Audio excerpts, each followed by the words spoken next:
Ah, 13th, eh? 13th. Oh, looks like it snowed a little bit. That's good. That's good. Right, let's throw on our booties and go and open up another door. I think we're gonna need to get more cake. Definitely running out of cake. Right, so let's run on down and see what we get. Yesterday was a little bit disappointing.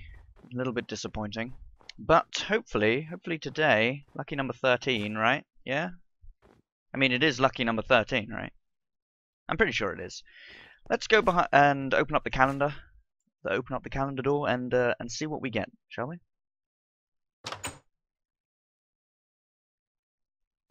Right. Let's coming up in the clearing here. Everything looks all right. Seems to be a sign. That's not good. Some kind of passage or something down there. Let's check out the sign first. I'm a bit wary. There be giant. Oh God. Oh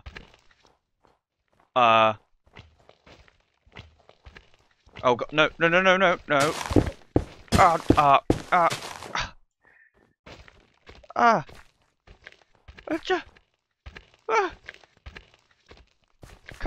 What?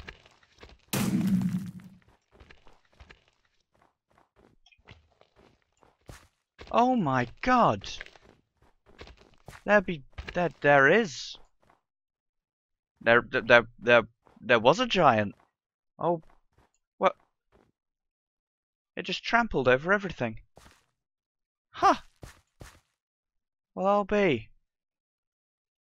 I thought giants went extinct. Wow. Okay then.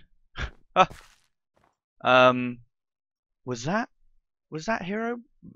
Was that Hero Grinch that did that, or was that just really bad luck on my part? Because I mean, I've been experiencing some really bad luck.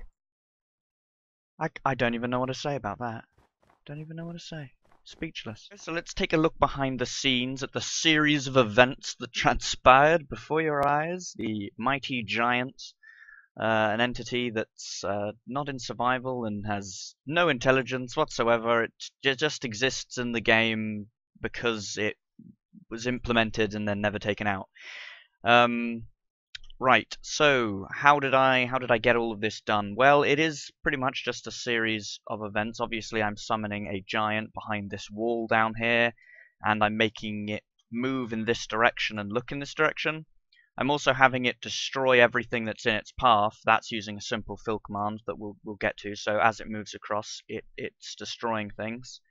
And then, of course, when it gets to the end of this area here, it destroys these, and these fall and block the path, so we can't get at the giant. So how is all this being done? Well, let's go over to the command block, shall we? The first thing we notice is massive pillars. These are just testing prototype stuff. You'll notice that the redstone and the command blocks and stuff that I've used down here looks like it's rather a mess. And that's because I built it organically. I just sort of built it as I went.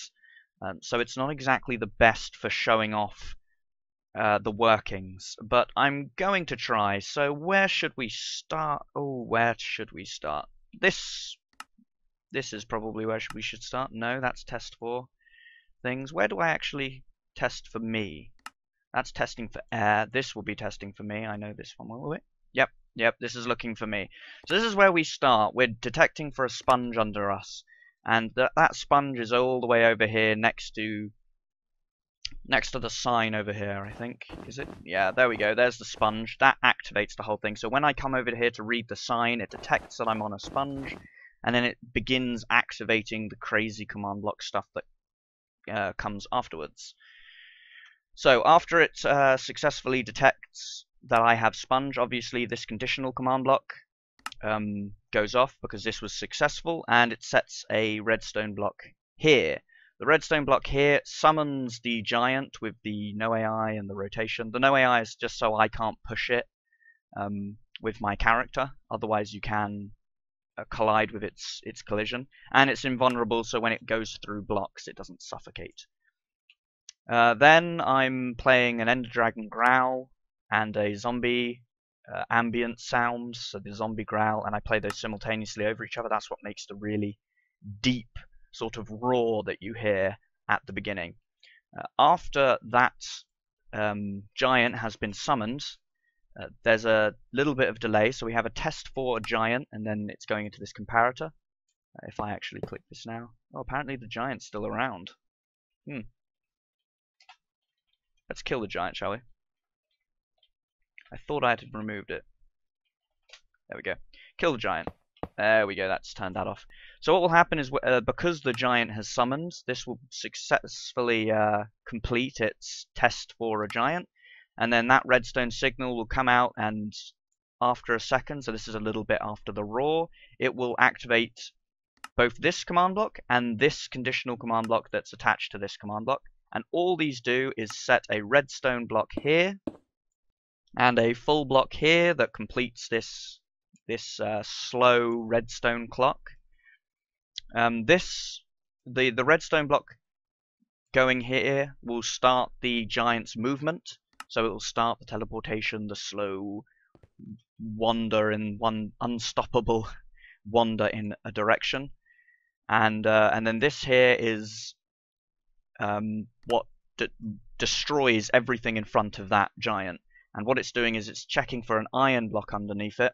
So it's looking for a giant with an iron block underneath it, and if it finds a giant with an iron block 2 blocks underneath it, it will destroy everything. So it will set everything in front of it to air by destroying it. And so if we fly back over to the experiment area and we remove some of the ground, we'll see that there is in fact iron underneath all of this. And then after it's past this point, there's no iron underneath. So I think there we go, the iron stops. And that's what means that when it's going through that part there, it doesn't keep destroying everything and then go to my redstone and just destroy all of my command blocks, because it does just keep going past here. That's probably why it was still in the world. It was going off into the sunset. Right, yes, and then this redstone clock, that's what we got to. This redstone clock is simply playing the zombie step sounds, but it's playing it very deep. It's playing it with a pitch of 1. And then that makes that. Over here we have, you're probably wondering how the branches fell. Well, this is how the branches fell. We're detecting, again, at the giant, and we're waiting for it to go over a gold block this time. It will pass over a gold block. When it passes over a gold block, essentially falling sand. It will summon falling sand with a time 0, and this is important. Falling sand with a time 0 acts differently from falling sand with a time of 1. What it will do is, when the falling sand is spawned in this block, because it has a time 0, it will tick to a time 1, and because the falling sand entity shares the same ID as this block, so it's a spruce wood plank facing in this direction, because it has the same ID, it will delete that block and then continue to fall as falling sand, which is a unique property of time 0. It's very useful for turning physical blocks into entities, physics entities which drop. I think my original piston, my mega piston, worked off similar things with time 0 entities, although it wasn't using command blocks, because command blocks couldn't do any of this stuff back then, long time ago. And then over here we have another detection for an air block, and all that's doing is playing the impact sound effects at the player. If I copy that, it's that sound you heard, and what it's doing is it's checking for air over here. So when the giant busts through the wall, it plays that thunder sound. Although I probably could have made that louder to make it more impactful, but I didn't want it to drown out my mic if I was talking. In fact, those sound effects are also up here. So when the log when the branches get broken off by the giant passing it, those sounds are also played up here. So yeah, it's a lot of command blocks, but because of the way chain command blocks work, it was quite easy to do. What I did was, I didn't do that. Let's go down here, pick up one of these. What I did to create all of those command blocks is I used MCEdit. So before these branches were in place, I placed command blocks essentially where in the shape of the branch, like this sort of thing. I placed command blocks like that, and then inside I had the falling sand entity, but I had it the falling sand command, but I had it with tilde tilde tilde, these wavy lines here. And so what I did is I used a filter that replaces the tildes with the absolute coordinates of the command block and where the command block is at. So then what I ended up was a bunch of command blocks all in the shape of the branches that could summon the falling sand entity at its location. And all I did after that is I copied them all out, I made them into a big line, I changed them over into chain command blocks where appropriate, and yeah, it worked. I'm also running some clone commands just so I can test it quickly. I've got this area here with the branches intact teleporting in here, and I've got this lot here with the complete wall and the sign, which I can clone over there as well, so I can do this whole thing again if I want to. And those commands are just simple clone commands. They're over here in my area here.